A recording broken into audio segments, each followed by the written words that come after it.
Bible ಹೇಳುತ್ತದೆ, ಯೇಸುವಿನ ರಕ್ತವು ಸಕಲ ಪಾಪವನ್ನು ನಿವಾರಣೆ ಮಾಡಿ ನಮ್ಮನ್ನು ಶುದ್ಧಿಗೊಳಿಸ್ತದೆ ಎಂಬುದಾಗಿ. ಇದು ಹೇಗೆ ಸಾಧ್ಯ?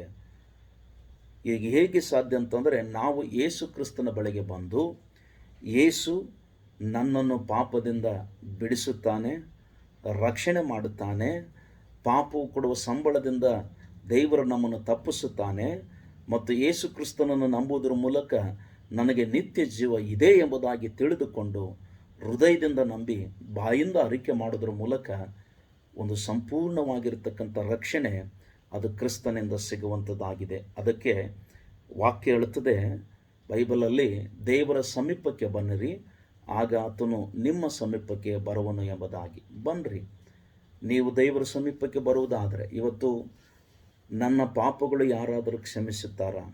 ಕ್ಷಮಿಸದೇ ಇರುವಂಥ ತಪ್ಪು ಮಾಡಿದ್ದೇನೆ, ಕ್ಷಮಿಸದೇ ಇರುವಂಥ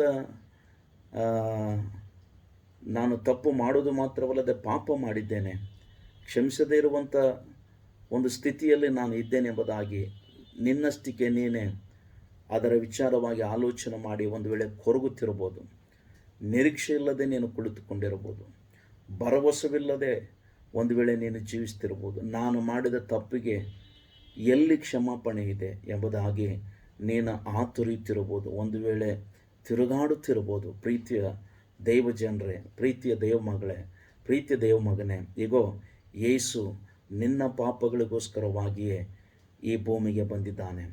ಯೇಸು ನೀನು ಮಾಡಿದಂಥ ತಪ್ಪುಗಳಿಗೋಸ್ಕರವಾಗಿ, ಪಾಪಗಳಿಗೋಸ್ಕರವಾಗಿ ಈ ಭೂಮಿಗೆ ಬಂದು ರಕ್ತ ಸುರಿಸಿ ನೀನು ಕಟ್ಟಬೇಕಾಗಿರ್ತಕ್ಕಂಥ ಬೆಲೆಯನ್ನು ಯೇಸು ಆತನು ಕಟ್ಟಿದನು.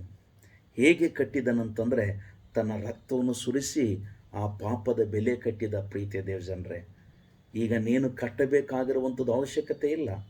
ನೀನೇನು ಮಾಡಬೇಕಂತಂದರೆ, ನೀನು ಯೇಸು ಕ್ರಿಸ್ತನ ಬಳಿಗೆ ಬರಬೇಕು.